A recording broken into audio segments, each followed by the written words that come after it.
हाय friends, मैं हूं Manav. Welcome to Movie Shoovy. करते हैं आपस में पॉजिटिव से नमस्कार। आप लोग जब बड़े हुए होंगे, अगर कोई भी एक्शन मूवी देखते होगे तो सबसे पहले आता होगा रैम्बो आपके दिमाग के अंदर।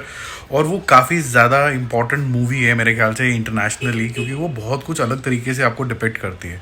यहाँ पर जो आप शक्ल देख रहे हो रैम्बो साहब की, यानी सिल्वेस्टर स्टेलोन की, वो सिर्फ बॉडी के ऊपर नहीं गए थे लोग। वहाँ पर स्टोरी टेलिंग, एक पर्पस, एक जुनूनियत और साथ साथ में कहीं ना कहीं एक सॉरोनेस, सैडनेस भी थी।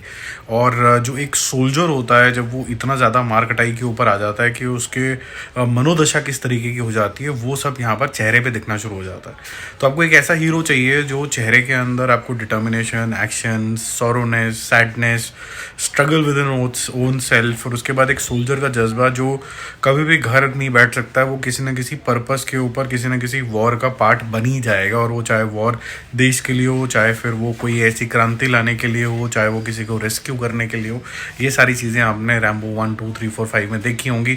बहुत ही अच्छी मूवीज़ हैं। आपका मन करता है कि कभी ये एंड ना हो, कभी भी सिल्वेस्टर स्टेलोन बूढ़े ना हो और ये जो सिलसिला है वो चलता ही चला जाए। क्या रैम्बो जो इंडियन वर्जन बन रहा है टाइगर श्रॉफ के साथ, वो इतना दमखम रखता है कि आप लोग उसके अंदर भी कम्प्लीटली इंडल्ज हो जाओगे। तो जब ये अनाउंस हुई थी, इसको सिद्धार्थ आनंद प्रोड्यूस करने वाले हैं और रोहित धवन जो है डायरेक्ट करने वाले थे, कि जो रिएक्शन आया था वो लगा था कि उन्होंने बोला कि भैया ये इंडिया में बनने वाली है और ये पूरा स्पॉइल कर देंगे इस फ्रेंचाइजी को, इसके फर्स्ट पार्ट के राइट्स, क्योंकि सिल्वेस्टर स्टेलोन के पास नहीं है। तो ये मूवी मिल गई और अब इसको टाइगर श्रॉफ बनाएंगे। तो उनका फर्स्ट रिएक्शन आया था कि ये स्पॉइल होने वाली है।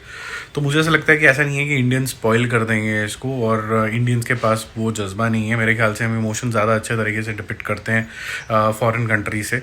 मुझे ऐसा लगता है कि ये जो डिपिक्शन था एक आइकॉनिक रोल के लिए, वो शायद मेरे ख्याल से टाइगर श्रॉफ बिल्कुल फिट नहीं बैठते हैं। ये कलाबाजियाँ खाने वाला कैरेक्टर नहीं है। ये कैरेक्टर इस तरीके का है कि आपको बहुत ही ज़्यादा इंटेंसिटी चाहिए, खुद से एक वॉर चाहिए, और वो वॉर आउटसाइड भी डिपेक्ट करे थ्रू एक्शंस। कभी किसी को लव नहीं मिला और लव मिलता है तो ये उसके लिए क्या कुछ कर गुजरेगा। जैसे इसके गले के अंदर ये जो माला सी है, इसका भी एक बहुत ही इंपॉर्टेंट आइकॉनिक रीज़न था। तो जो बॉडी टफनेस है, मेंटल टफनेस है, सौरव, वो सब कुछ एक साथ दिखना चाहिए था। इंडियन कॉन्टेक्स्ट के अंदर मुझे ऐसा लगता है कि tiger Shroff is not the right choice. और ये मूवी क्या बन रही है कि नहीं बन रही है उसके बारे में बात करेंगे। मुझे लगता है जो राइट चॉइस है, जिसके चेहरे पे ये जो सैडनेस है, आंखों में थोड़ा सा गुमनामी है, साइलेंस के अंदर भी काफ़ी सारी बातें कर पाता है वो इंसान, वो ट्रू सेंस के अंदर मैं बोलूँ तो जॉन इब्राहिम है। तो जॉन रैम्बो का जो रोल कर सकता है वो जॉन इब्राहिम ही कर सकता है। एक तो body type, deal doll, intensity, इस तरीके के रोल के लिए बेस्ट बैठेगा। मुझे और कोई इंसान समझ ही नहीं आ रहा है कि इंडिया कॉन्टेक्स्ट में और कौन कर सकता है। अब क्योंकि बैक टू बैक मूवीज़ हैं जो नहीं चली हैं टाइगर श्रॉफ की, और बड़े मियाँ छोटे मियाँ से काफ़ी ज़्यादा उम्मीद है।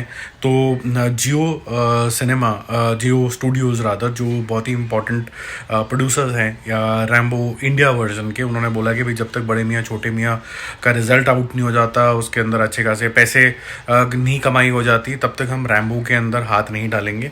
अप्रैल 2024 में ये जानी थी फ्लोर के ऊपर, जो कि अभी फ़िलहाल के लिए डिले हो गई है। 10 अप्रैल को जब रिलीज़ होगी बड़े मियाँ छोटे मियाँ, उसका क्या फेट होगा वो डिसाइड करेगा कि ये 150 करोड़ रुपए की मूवी बनेगी कि नहीं बनेगी। आइडली मैं चाहूँगा कि ये मूवी ना बने, क्योंकि जिस तरीके का एक्टिंग प्रोसेस इसके अंदर चाहिए और जिस तरीके की इंटेंसिटी चाहिए, वो मेरे ख्याल से एक थोड़ा सा मेच्योर आर्टिस्ट चाहिए।